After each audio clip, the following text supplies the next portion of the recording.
Hi, everybody. Welcome back to this week's episode of the City Confessions. Today's guest is Alyssa Brieloff. She is a spiritual content creator.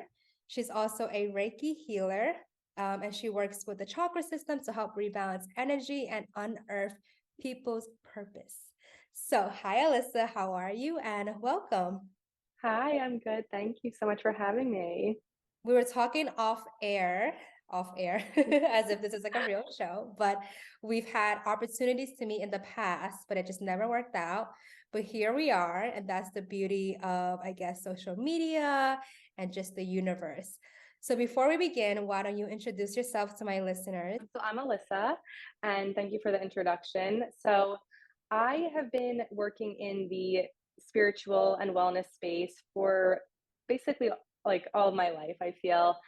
So it's always been part of what I do and just my ethos, but really bringing it into business has been part of what I call soulpreneurship because it's really putting the soul into my work. It's doing things that have an impact and that are helping others. They're giving back and helping people to really, like you said, find alignment and find their purpose is my main goal and mission here. And I do that through social media, through my platform, as an expression of, sharing my story, my voice, and hoping to inspire others along the way.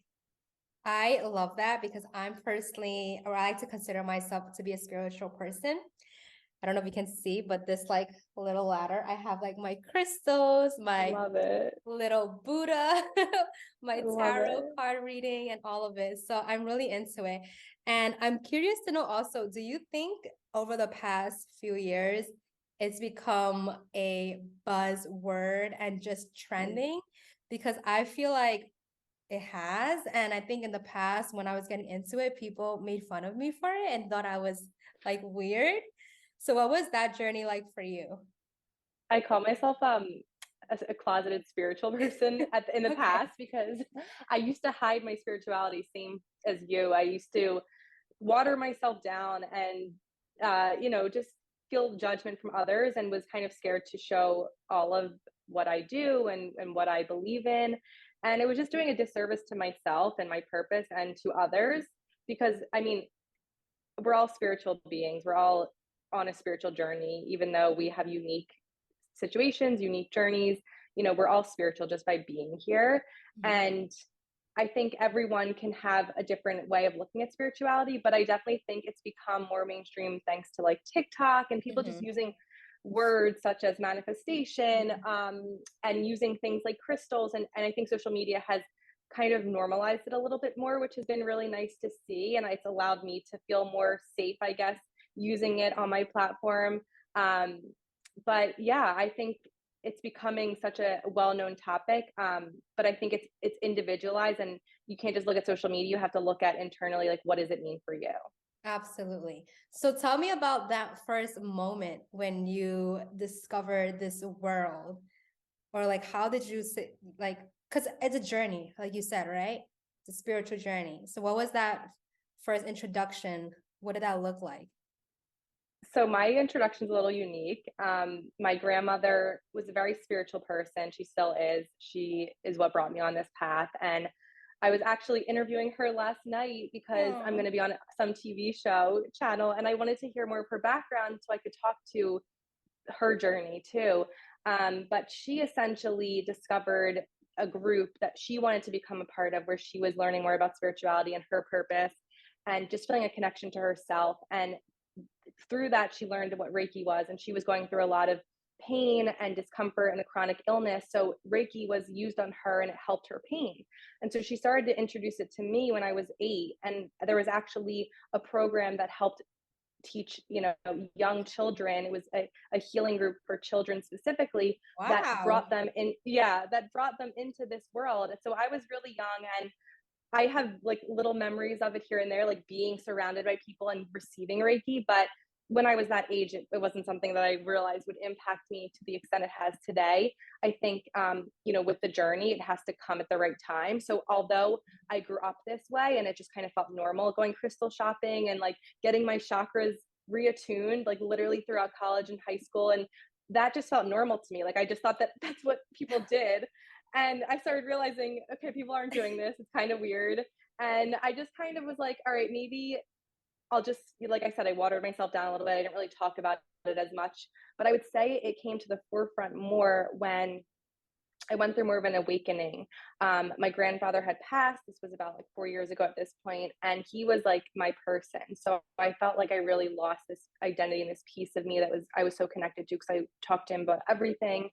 And I was looking for meaning. I was looking for purpose of, is he around? Is he still connected with me? I just felt really like disconnected from the universe and my purpose with work. And I was going through kind of this weird life altering, like just the circumstances. And so I just kind of turned to the universe. And it was the first time I really had done this. But I knew I had these tools in the back of my pocket that I grew up learning, and they got me through things in the past. And I kind of just leaned on them of how can I lean into this now and trust the universe and ask for signs. So I would ask for ways that the universe would show me my grandpa was part of my life and on this journey with me. And his name was JJ. So I have his initials JJ on my wrist. And so I started seeing JJ everywhere, like on street signs and on trucks. And like, yeah, I guess it's a common word, but like to me, it was like, I needed that. I needed that comfort knowing that he was sending me these signs that I was okay. Um, and from there, I feel like that kind of led me on this path of discovering more about myself and learning more about astrology and human design and gene keys and just different modalities and tools that help us to unearth these gems that are within us that are so unique to us. We all have different energetic makeups and different signs and things that mean something to us. So that was kind of a conduit to my journey of I want to learn as much about myself as I can so that I can live in alignment with the universe, with myself, with my purpose. And I started seeing angel number signs, and that was kind of like the beginning of this journey of just communicating with the universe and co-creating. I'm smiling because I think it's so beautiful. And I agree. I think everybody can be spiritual and everybody does have superpowers, right? It's just about tapping into it. And I know, of course, for those who are totally against this or think it's crazy, they're not going to give it an opportunity to even be open to this world, right? Yeah. So I love that. And I think signs are so, so important because I feel the same way. I'll see like certain numbers, like for all of last year, I just kept saying two. Like I would wake up in the middle of the night to go pee and my microwave, it would be like two, two, I two, love it. like every time. And I was like, oh my God, this is not just, people could say it's a coincidence, but if it's every single day and it's like Right. repetitive, I think it's more than a coincidence. So Yeah. let's bring it back to New York City since my podcast is the City Confessions. Did you grow up here? What is your relationship? Tell me about you and New York. So I actually grew up in Pennsylvania in a town outside of Philly. And I always loved New York. I loved theater and going to shows with my mom and just coming to visit. So I think my bar mitzvah theme actually was "Listen the City" because I loved New Love York. that. Yeah, but I never, to be honest, like when I was in college and thinking about graduating, I never thought I would live here just because I was a kind of a homebody and liked being close to my family and wanted to be close to my boyfriend who's now my husband, and like he didn't have plans to move there. So I was kind of like not really anticipating moving here until I got a job offer that was just so cool, and I was like, I have to just take it and see where this leads me. And I'm really glad I did.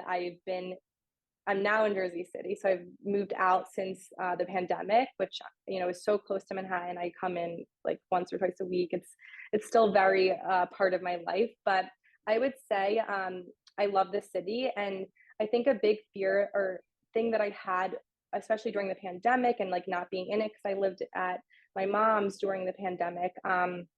I felt like this identity to it where my identity was tied to it. And I felt kind of like my worth was tied to saying I'm a New Yorker and I live there. And I felt like what would happen if I removed this identity? What would that mean for my career? What would that mean for my brand? And that was something I had to kind of go through of, very egoic healing of, it's an attachment, and you don't really need to be attached to something to be worthy of something or to, feel that you're meant to do something. So as soon as I kind of like learned to detach from the identity of being in New York, although I'm still very close, I think that helped me to just find more about like myself, knowing that I have everything within, and like a city isn't going to determine that, or any Mhm. external thing won't determine um, what I do. And so I still love New York and have such a connection to it. And I think I always will. But I think removing that attachment to it helped me. And also being, like I mentioned, human design, I'm a reflector. If you've ever talked on the show about Mhm. it, I'm a very empathetic person, and I kind of absorb a lot of energy. So I needed boundaries. And I think moving out allowed me to just have some more boundaries in space, but I still can come in. So it's this nice balance Mhm. of, working with that energy. I love that we brought this topic up because I'm a native and I've been like so proud of it. But as I'm getting older and obviously I'm expecting, it's like I talk about this with my partner. We're both New Yorkers and we don't think New York is going to be like the forever home or just like the ideal place to raise a family, even though we're so grateful for how we were brought up and our childhood. But I am kind of going through that as well, just because I have such an attachment for and to New York with my podcast, my blog, like everything is so New York focused. But I realize exactly what you said. Like, I physically do not need to be here in order for me to show my love and show my appreciation for the city. But attachment or being attached to certain beliefs and stories and titles and labels is definitely a personal struggle that I'm going through. And I think a lot of people go through that. I think a lot of people attach themselves to their jobs, which is why Mm, whenever I have guests come on, I want to know what you do, but I want to get to know like you, Alyssa, as an individual, because you are not, just a content creator. You're not just a Reiki healer. You're so much more than that. So I think it's a powerful message to have for my listeners that you are not your blank, right? So for let's sure. segue into your journey, and this can be professionally or personally. But what has been the biggest challenge, whether it's Mm. on your spiritual journey or being a soulpreneur? So I think, well, I'm just getting out of my Saturn return, which has Okay. been, if those who don't know what it is, it's a kind of 2-ish year journey of just learning and growth. And I just turned 30. So I'm kind of in this pivotal moment of, thinking about the future, but also reflecting on where I've been. And um, I would say career wise, learning challenge for me was learning to do what lights me up, and not tying, again, it comes back to that tying and the attachment, not tying my worth to being busy, or having a certain job title that will make me worthy. So for a long time, like I was in the corporate world, I was in startups, I was working for other people, and it didn't feel necessarily always aligned, but I always felt like I had to climb this ladder to be successful. And I always kind of tied that success to, like you said, the job title. And it wasn't really until I started realizing that it wasn't in alignment, and I went into a different direction of consulting, that allowed me to realize, okay, I can still work with brands in this capacity, and I can help brands, and I can do these things I love, but I don't have to do, I can do it more on my time frame, and have more flexibility and freedom with my schedule. I would say the pandemic kind of changed things a little bit for me, in the sense that I was kind of grinding and hustling, and working with tons of brands and clients at once. And I was burning, the candle from both ends. I was really burnt out, and I really wasn't living in alignment. Even though I was living this freedom lifestyle, I was still just stressed and overworked all the time. And so the pandemic allowed me to really like look at what was aligned, look at what I actually wanted to be doing. And that's where I kind of brought more in the spirituality into my work, and started leaning more into this path that I had been on. I got reattuned in Reiki about 4 years ago. So it was right before the pandemic, which was really interesting that it happened right before. And it kind of like led me into it during. Mhm. Um, and so I think the challenge I always come back to is, one, like finding abundance within. I know that abundance is part of me, and things that bring me abundance are when I fill myself up, and I look at the things that I already have, and I look at the gratitude. So I think as an entrepreneur, it can kind of feel really hard that you have to do a million things that you're doing on your own a lot of the times, and you can ask for help. So for me, like asking for help and giving myself time off and not working too hard, even though I'm my own boss and I could work as many hours as I want. Really just like making sure that I'm actually filling my cup up and taking time for myself and coming back to, am I living in alignment? You know, is this true to what I actually want to be doing?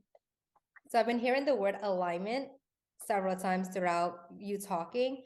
For those who don't know how to get aligned with their inner compass, their soul, Intuition, yeah. yeah, intuition, all of that. Hmm. What are some quick tips to help people come back to themselves? I actually just did a post on this yesterday. I don't know when this is coming out, but I talk about alignment a lot. So I always pick a word of the year, and my word was aligned. And for me, alignment is a lot of different things energetically, you know, checking that I'm aligned. So looking at my chakras and just kind of like knowing which ones are out of balance. So if I'm really anxious, knowing that that's my root chakra and how can I balance that chakra and feel safe again. So like things like that energetically, I look at business, you know, listening to my intuition. Does this feel like it's a hell yes, or does it feel like a hell no? And kind of deciphering between the two. And I think you can't really do any of those until you get quiet and you go in and you become aware. Like awareness, I always say, is the first step to alignment, because you actually have to know what's going on. Like maybe that's and doing an inventory check of making a list and writing all the things that are draining you and all the things that are lighting you up, and you know, starting to look at, oh, I'm doing a lot of these things that are actually draining me that I don't want to be doing.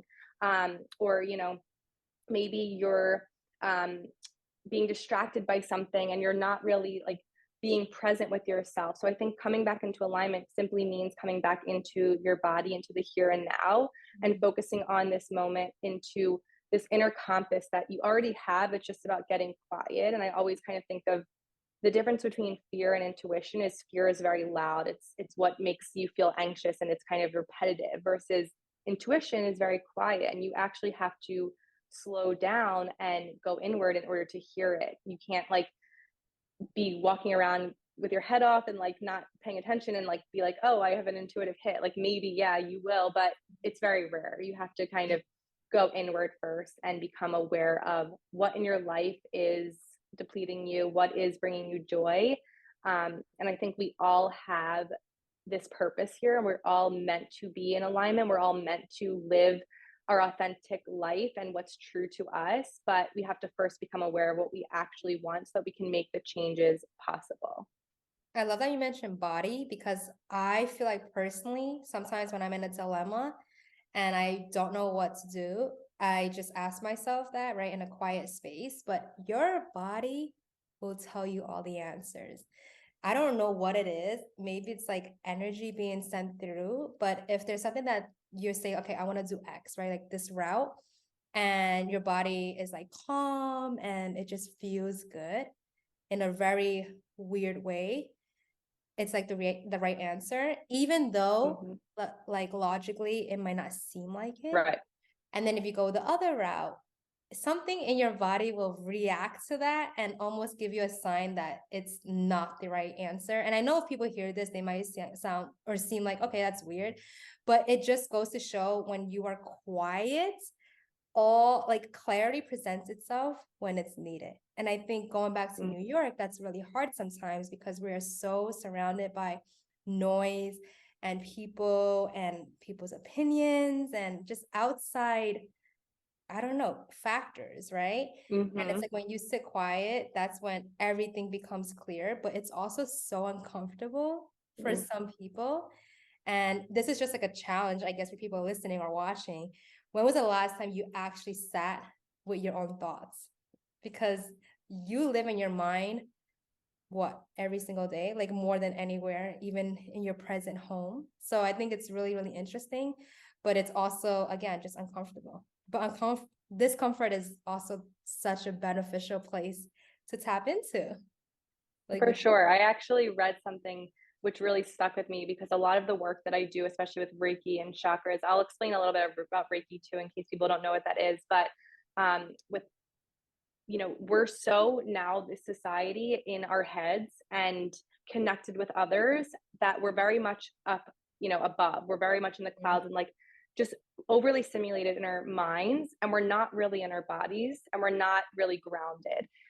So I think being in the city, of course, like there's not as much nature. So doing things at home that can ground you and bring you back into your body is so important. So whether that's, literally putting your bare feet on the ground, Mhm. or, just feeling yourself on that ground, rooted to the earth, and taking a few deep breaths, like little things like that can reground you. And I think it's so important. And like you said, um, it is discomfort and it is challenging, but the more you start to discern between the what feels right and what doesn't, you start to build a trust muscle, and that noise becomes louder, and you start to be able to trust it more. You just have to work with it. You can't, expect it to come overnight. It's a thing that takes time.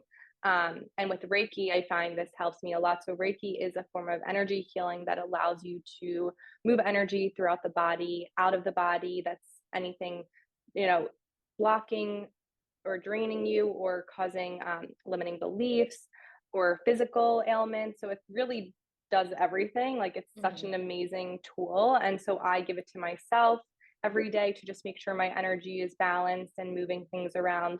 And I'll practice it on others who need that support. I love it. I had one Reiki healing session, 2019, I believe, like right before the Mm. pandemic, and it changed my life. Like the woman who did Oh, it afterwards, I gave her a big hug, and the I hug was love for like that. 5 minutes, and I was like, you don't understand how much that session meant to Yeah, me. what did you feel? I'm so curious, your I felt like I experience was with it. floating, and Mm. I almost felt like I felt warm, and I Mhm. felt like, because it was on a table, right? It was like Yeah. kind of like a spa setting. And I just felt, yeah, like an energy shift. And I was carrying a lot. So when I went into the session, I felt just very heavy and just Mm. stressed. And yeah, I don't know. It was just like a burden. Like when you actually say the word burden, that's how I Yeah. felt. And then after the session, I felt like I was floating.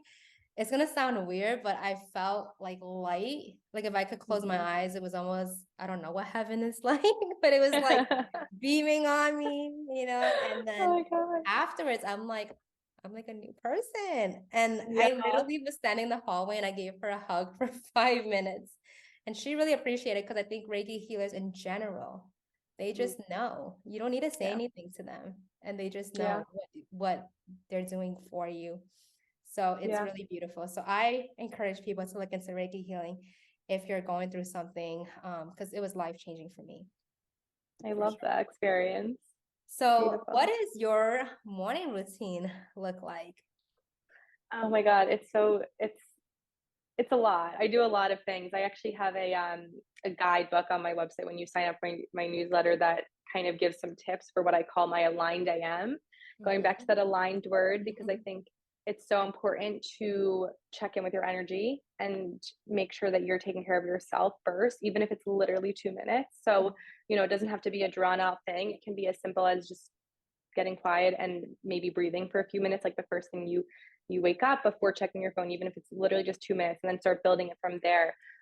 Lately it's been a little bit difficult, I would say. I go through phases where, I fall out of my routine, but I always come back to it in some way, or I'll do something, even if I can't do all the tools. With the holidays, I feel like it can be hard because I'm traveling a lot. I don't have all my things with me. I'm kind of in different environments, but I know that I come back to these for a reason, because they help to ground me and help me to feel aligned. So what I typically do is I'll listen to some type of meditation, whether it be a guided one quickly, if I'm out of time and don't have a lot of time in the morning, or I'll do more of a longer one that's self-guided, and I'm kind of like I said, using my chakras, or I listen to chakra balancing frequencies, which I put my playlist in there, that really helps me. You could just listen throughout the day to just bring your body back into balance. So I think not checking your phone, or like trying to check in with your energy first, is really key. And then from there, I just like to do things like, moving my body in a way that feels good, whether it's a walk, walking my dog, or some light, like Pilates, or just like a at home quickie that I love to do, just to like again, come back into my body before I give to others. Um, and then there's just like little things I like to do, like uh, tongue scrape or use lemon water, just like things that I feel good. So I think it's about finding things that work for you, and that are little moments of joy you can find in your morning to help you feel more aligned and more centered. And it goes back again to that root chakra. It's all these things that I've cultivated that really help you to feel balanced and grounded before you take on the day. It's kind of like I say, flossing, because you don't really want to floss necessarily, but if you don't, there's buildup. And that's kind of how I feel about doing these things for yourself, and especially meditation. I feel like if you don't take care of yourself and your mind and your body first, there's going to be this buildup throughout the day. And it's kind of just about coming back to protecting your peace and protecting your energy. Yes, like you have to check in with yourself before you check in with the world. I always say that. And I try to do that as much as possible. Like, I'm not gonna lie, there are times when, like you said, you fall off here and there.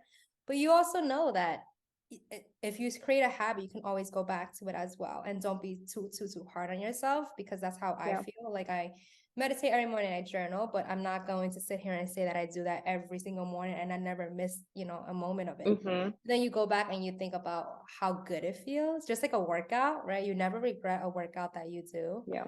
It's like a workout for your mind and your soul. So I'm here for that. So you were talking Love about it.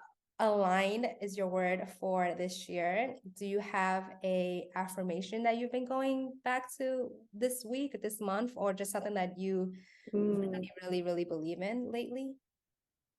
I actually, somebody told me one. So I actually recently got meditation certified, and it was more about like using it in my Reiki practice. So during the certification, we actually have to, attend more sessions and get trained in it through other people's trainings. And yesterday I did one, and I loved what she said. And it was, may I trust the highest good that's always unraveling. And I think it's coming back to like that intention of trusting yourself and trusting the universe, knowing that you're on the right path and you're right where you're meant to be. It can kind of sometimes feel like with different seasons of life that we're not on the right track, or we fell off, but you always are right on time. And when you come out of alignment, it's just about becoming aware so you can get back into the track that you want to be in. So I think it's just about trusting where you're at and trusting the universe. I love that one. Can you say it one more time? Yeah, I actually wrote it down. May I trust the highest good always unravel. May I trust the highest good is always unraveling. Okay, I love it. I never heard of that one. I think it's super unique, but I love the messaging. So Yeah. we're winding down, and my podcast is called The City Confessions. And when I have my guests come and share their beautiful story, I like to just end it with asking if you, Alyssa, can share a confession. And this could be Mm. anything. It can be surface level, it could be something that's deep, a secret, a fun fact. It's however you are receiving this question. So, Alyssa, if you can share a city confession with us, what would it be? Sure. So I think it's timely because I'm coming up on my 4-year fireversary is what I like to call it. So I previously mentioned earlier when we were talking that I shifted careers, and it was really because I was fired. And I think it's such a taboo topic to talk about. I think um, there can be a lot of like just fear around it, and feeling not good about yourself. But for me, it was actually the catapult into my journey. So I think for anyone who's going through something that may feel really negative, or that you're not enough, or something's happening to you and you just feel like it's unfair, try to look at it from a different perspective and trust that it's happening for you, and that it's meant for you. So if you're fired, take that as a sign that you are not meant to be doing that, and you'll find your way. No, I truly believe everything happens for a reason. Obviously, it's clearer in hindsight, but I've personally have a friend right now. He's going through just like a lot of job searching, and he went through this round, like crazy round of interviews, like 4 rounds. It's really, really intense. And we both swore that he would get it just because he was so qualified. And then at the end, he didn't get it. And obviously, it's not a good feeling. But I was giving him this whole big spiel about like, your purpose is so much greater than this. Like, they're doing you a favor by Mm. saying no to you, because by Hmm. them giving you a no, there's another yes right around the corner. It's always hard to think about it that way, especially when you're in the moment. And I do Yeah. want to clarify that I think it's important to honor that Yep. failure feeling or whatever that is. Like, don't brush it off, but don't live in that space and that mentality Yeah. forever. But yeah, I always believe in that. Like, so anything bad happens, I'm like, it's okay. This was meant to Rejection happen. rejection equals redirection is what I say. And Yes. I fully believe that. And I agree with you. I totally harpered on it for a few months. I let myself grieve and feel that process and feel through it. It was really important for me. So, don't know that your emotions are not you, but you can feel your emotions. It's Mhm. safe for you to feel them and work through them. Absolutely. Yeah. You never say like, I am stressed. Like I'm feeling stress or I'm noticing Yeah. stress. It's all about like vocabulary and what you tell yourself. So I love that. And then I have a city fire round like game that I play in the end where I ask 5 questions. They're all related to New York and you answer it with the first word or phrase that comes to your mind. So are you Ooh, ready? sure. Let's go. Okay, if you can describe New York City in one word, what would it be? Energetic. Favorite thing about the city? Mm, the livelihood, Least favorite thing? the smell. What's your go-to spot? Mm, within, which is my acupuncture space that I work with. Love that. And if you couldn't thank New York City for one thing, what would it be? I think growing me. That's so beautiful. So now it is your chance, Alyssa, to plug away. I'm going to have all of your information in the show notes, but are you working on anything special that you want to reveal for literally the remaining month of this year or 2023? Yeah, so I actually just launched Angel Number socks, which are I all saw. organic cotton. Yes, you'll have to get a pair. I'll have to send you. They are 111 through 555, and I actually sold out, but I'm coming back with a second drop, and it's all going to be, there are ways to help you to wear that number and to remember that you're connected to the universe. Our feet help us be grounded, and then they connect us to the universe too with these messages. So it's been really fun to work on this and see people tag me in it. So definitely check them out. And I'm going to be launching more things soon. So stay tuned for that. Yeah, and as you are a spiritual healer, I feel like it's very fitting to ask you one last question before we wrap up. What is your superpower? Mm, I think it's my energy. I think everyone's superpower is their uniqueness and their unique energy, and learning your energy and more about yourself and what makes you unique is your superpower.